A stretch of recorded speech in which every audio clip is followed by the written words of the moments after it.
Before the internet, you had to be a total clout demon to make it as like an entertainer or like just as like a famous person. Total clout gobbler, total glizzy gobbler, total snake. Some of them were great. Let's not name names. Hear me out.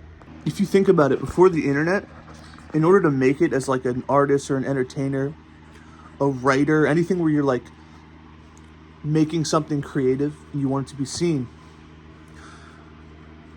the quality of the work mattered less than it does today, and what mattered more was just the ability to get in with the gatekeepers, because there wasn't this democratic process of getting your stuff seen online like we have today, where you could just throw something online and without any connections, people will see it, and if they like it, it could actually catch some traction.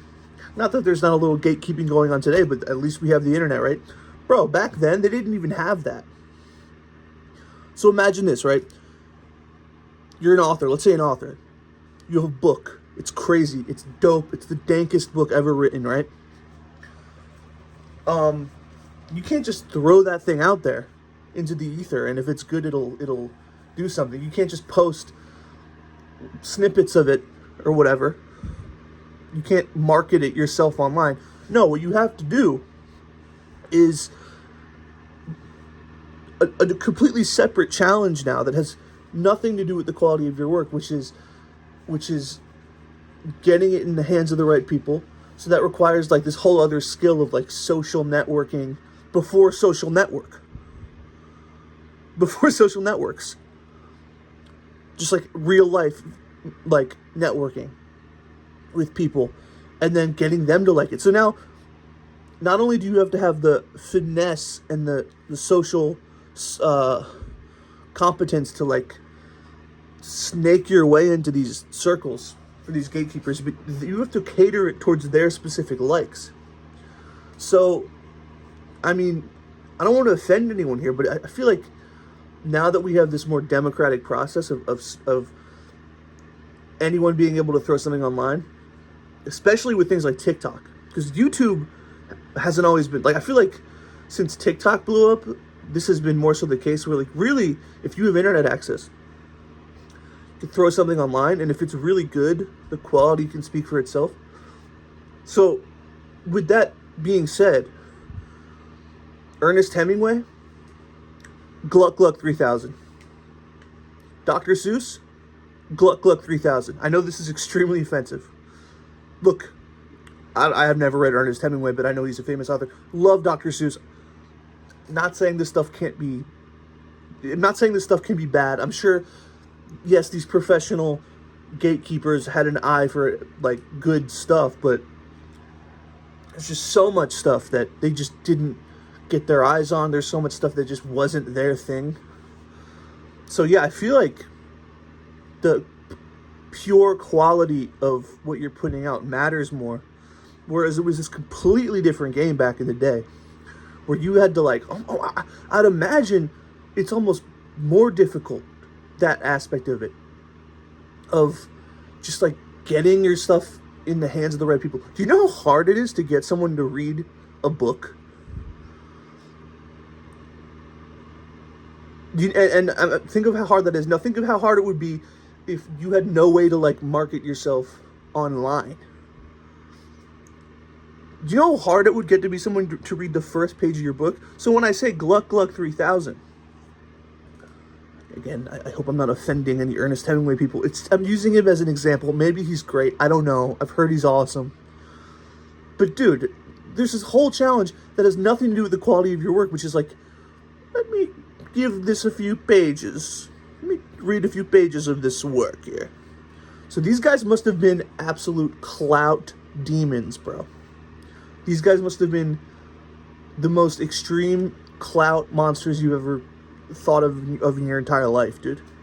The things they were probably cutting, like backstabbing people and using people to get to someone bigger, and then using that person, and so on and so forth, and climbing the ladder of society. But now, if you have something dank, you can just post it. Look, I think the Beatles is one of the greatest bands of all time, but how many other Beatles do we not know about just because they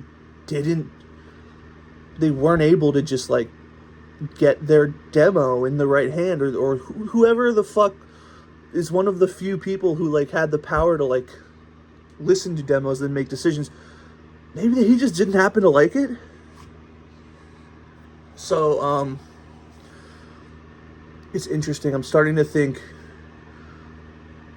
up until very recently, with like the invention of the internet, and even early, more even sooner than that, because the internet took some time to ramp up so that it became the norm for people to even use it. Like you see like pioneers in like the MySpace era who really started to be the first ones. And what was the the first ones to like market themselves online? And that was like what, 15 years ago, over 20 years ago, not too long ago, right? So basically, again, what I'm saying is, who are some famous people back in the day? Leonardo da Vinci, Gluck Gluck 5000.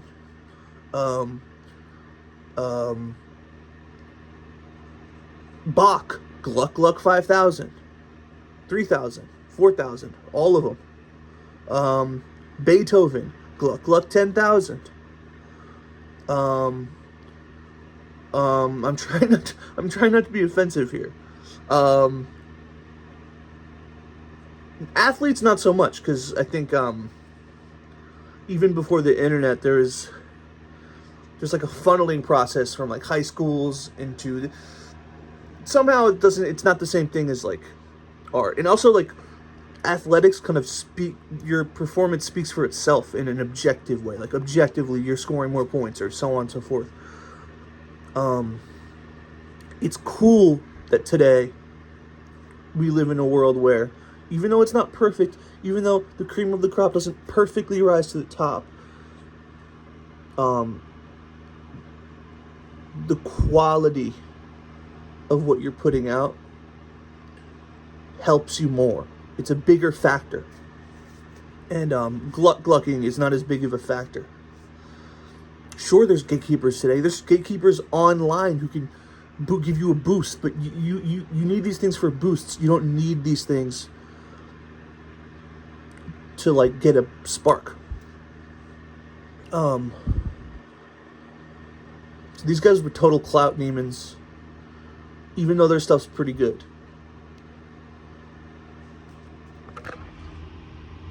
And I just want to give a little background context about the pre-internet world and why it was so hard. You essentially needed to be platformed in order for people to see things you make, unless you're literally on the street, like handing out your mixtape, which you would look like a freaking crazy person. Or maybe out there, like literally, like with a guitar on the street, which is I'm not jacking that method, but that's way harder, right? Why? I mean, because there's no network. There was no network to just put your thing on for free or for relatively cheap. What you have to think, what were people consuming content on? And that's what you had to get on. And then how do you get on those things? TV. Even like record stores. You gotta like get it in the record store, right? Which I'm sure required money, a lot more money than it requires today to just get something online. And maybe even also the approval of the record store. Also, even just like putting a record out, it's like it was so much harder. So we live in a cool day and age where, you know, we can put stuff up like this, like me yapping, and maybe it blows up, and maybe cool, catchy taglines like Ernest Hemingway gave a Gluck Gluck 3000 will work. No offense, I don't know. I feel like I'm picking on Ernest Hemingway, and he is the unfortunate person I'm using as an example. I've never even read Ernest Hemingway. All right, I don't read, bro. I live in the age of the internet.